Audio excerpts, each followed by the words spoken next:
Hello and welcome to this video, which is going to be the second of my deeper dives into the albums of the Mahavishnu Orchestra. And now we're up to the second album, Birds of Fire, which was made, I think it was recorded in 1972 and was released in 1973. So, last week I discussed The Inner Mountain Flame. The Inner Mountain Flame, which is, you know, one of the truly great jazz rock fusion albums, perhaps the first truly great jazz rock fusion album that really set the benchmark. This band formed, you know, and the chemistry and creative dynamics between those five musicians did something, set the world on its ear, basically. And it's incredible on In the Mountain Flame that within a few months they've been able to pull something like that was just so groundbreaking. After making that video, I was listening to Black Sabbath, and I thought, God, Black Sabbath made, you know, the first Black Sabbath album in 1970, and they invented the heavy metal genre. So you got this heavy metal genre in 1970, and then Mahavishnu Orchestra come along in 1971 and do that at the same time, and, you know, take heavy metal and just take it to the outer limits. You know, take jazz, take it to the outer limits. Take progressive rock and take it to the outer limits. What an album! How the hell can you follow this? And so many people have had a little bit of a go at me for holding Birds of Fire, the second album, so high. I think it's the greatest of the Mahavishnu Orchestra albums. So often when bands do have a debut album like that, following it up is so difficult.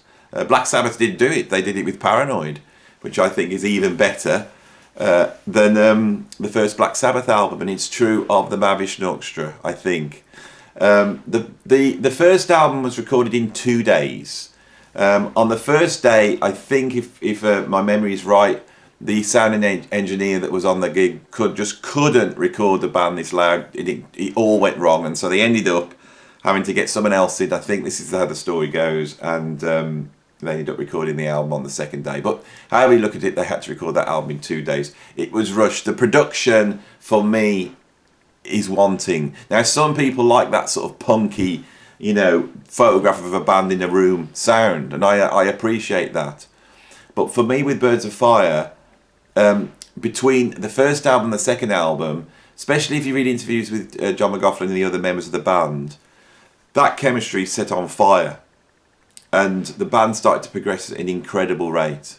So by the time they got to Birds of Fire, all the ideas that had been on Inner Mountain Flame had been progressed even further forward, right?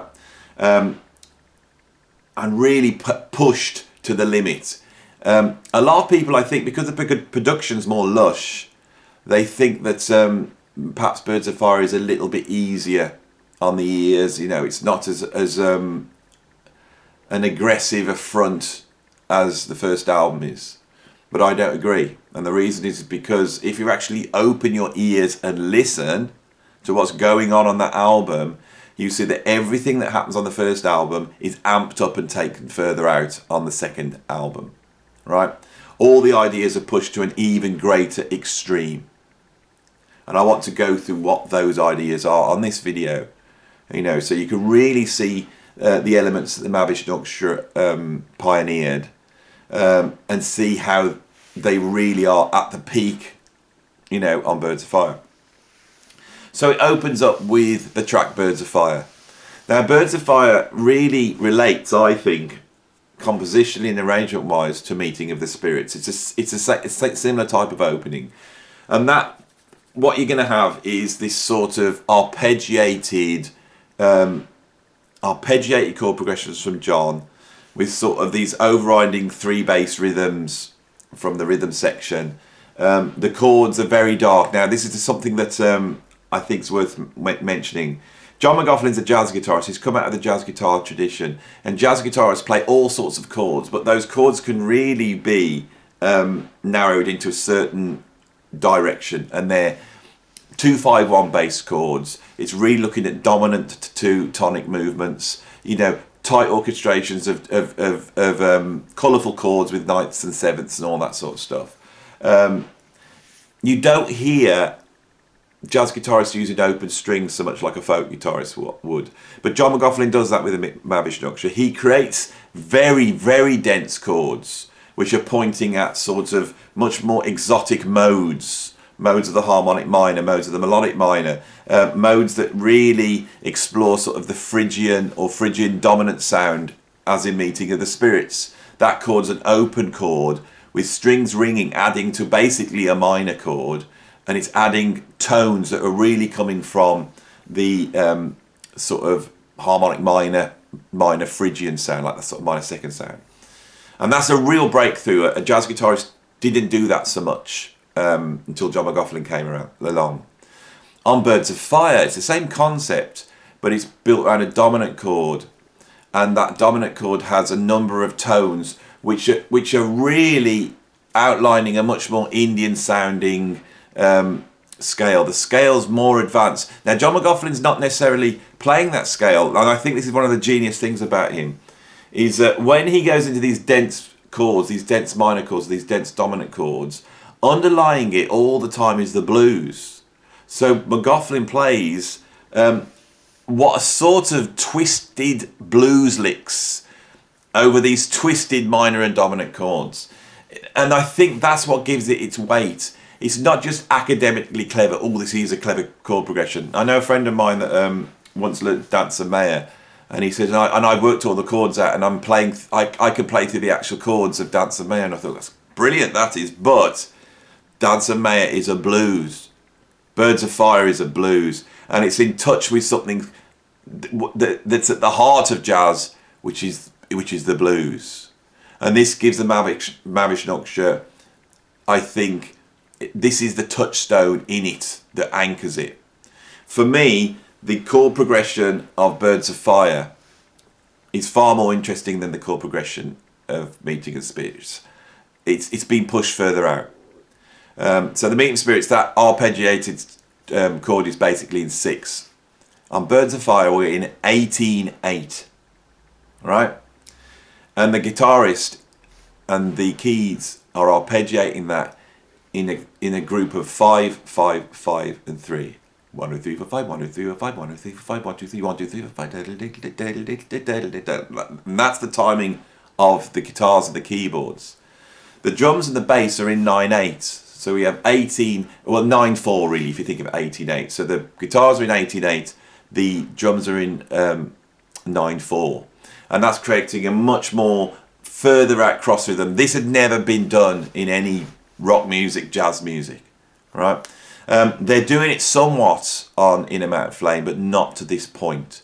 For me as a musician hearing this on Birds of Fire, this was when I went, oh my God, this is a completely different way of looking at music.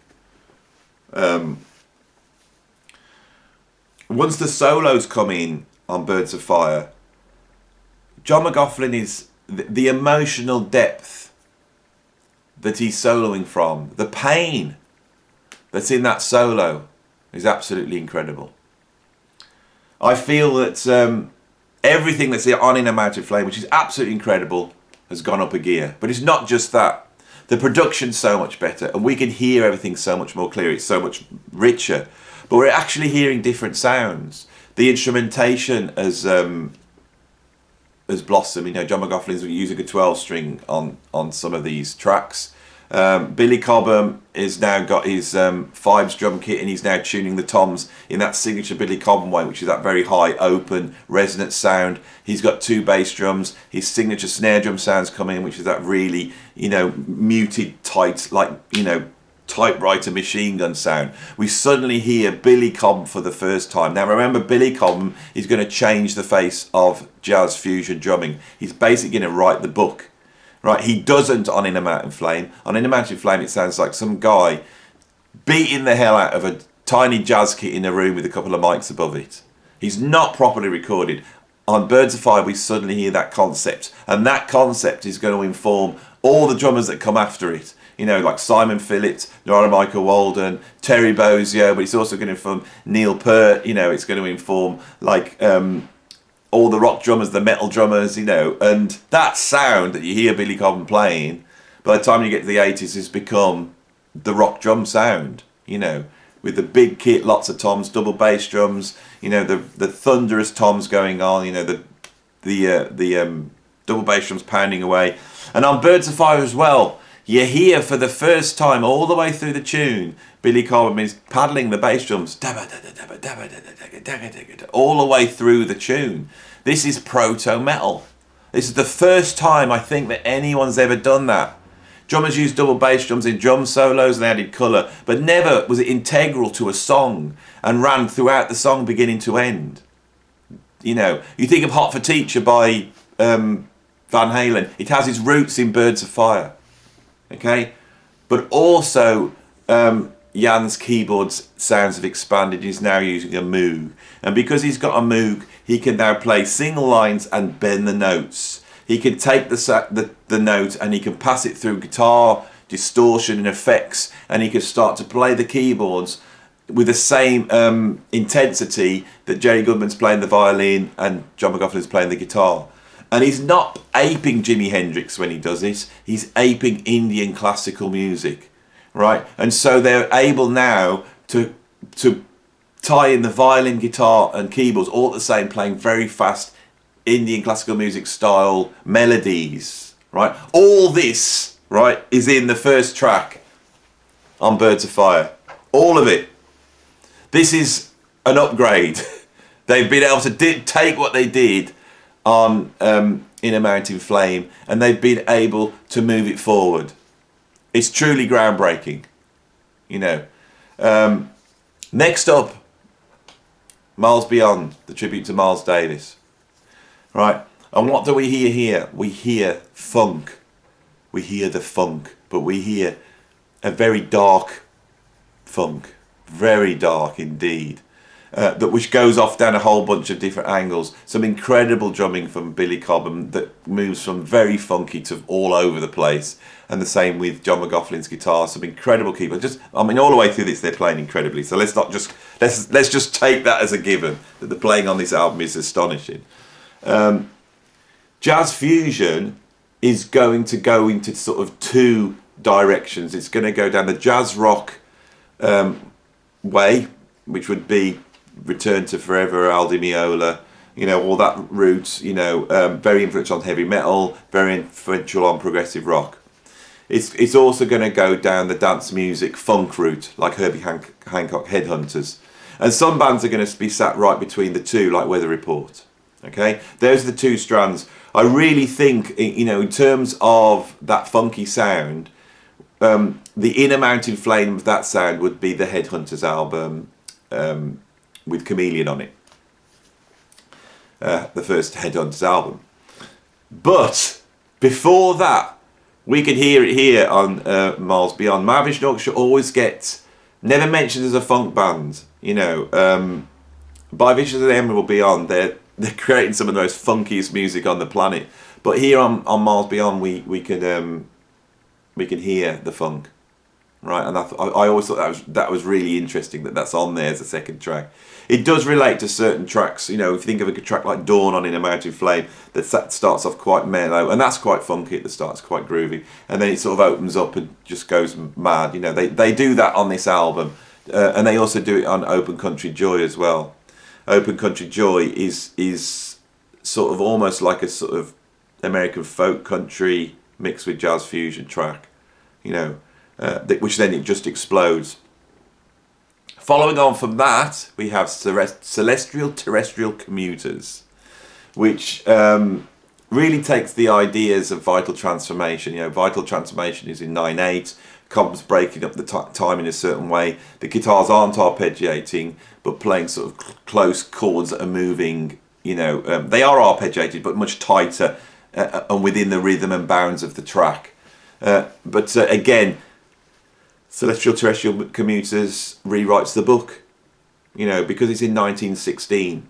When I was a young drummer trying to learn, I actually came across these sort of really dense time signatures on the Billy Cobham album Crosswinds on a track called Flash Flood, which I believe is in 1716. And that track, if I hadn't have heard that track, I don't think I would be playing like I do now, because I was bamboozled by it and I couldn't work out what the hell they were doing.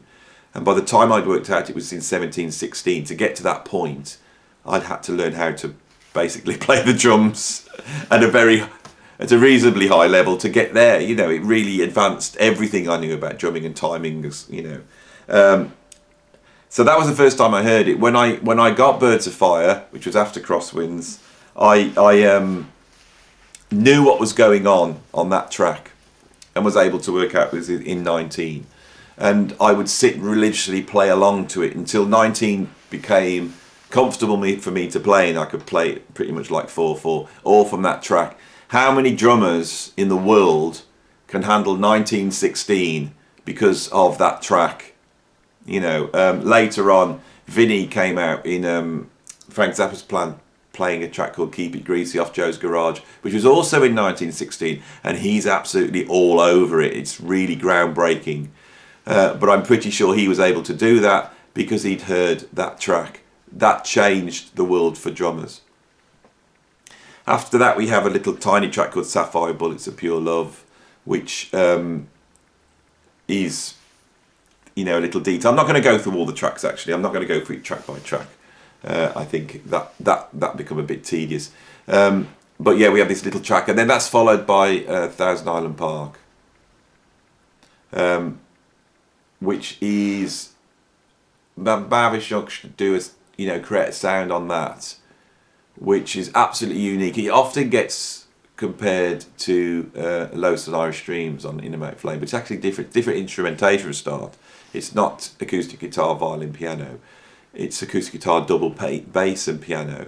Rick Laird is absolutely sublime on this, but it's completely unlike the sort of romantic Debussy type sounds of Irish on Lotus Streams. It's something else. It really is the Mahavishnu Orchestra sound, but in a very pointillistic, sparse acoustic version of it. I would have loved to have heard this developed, but can you really? That it's so perfect, that track is. Jan Hammer's piano playing is absolutely phenomenal. The piano sound is absolutely phenomenal. On side 2, they go even further out. They develop the ideas, even further. One word for me is probably definitive Mahavishnu Orchestra. And that was the first Mahavishnu Orchestra tune I heard, because Birds of Fire was the first album I got. I stuck it on in such haste and stuck on side 2 first, and I can remember that starting up. And I've spoken about this on the previous video. When I first heard it, being a heavy metal fan, and hearing those heavy metal riffs coming at the start at 1,000,000 miles an hour, it was like heavy metal times 10. I was sold at that point. Then it drops into the funkiest sound you've ever heard, and we get that incredible Rick Laird bass solo, which is a bass solo. Not somebody playing all around the top of the guitar trying to sound like a guitarist. He plays the bass and he grooves, but he managed to do one of the great bass solos of all time.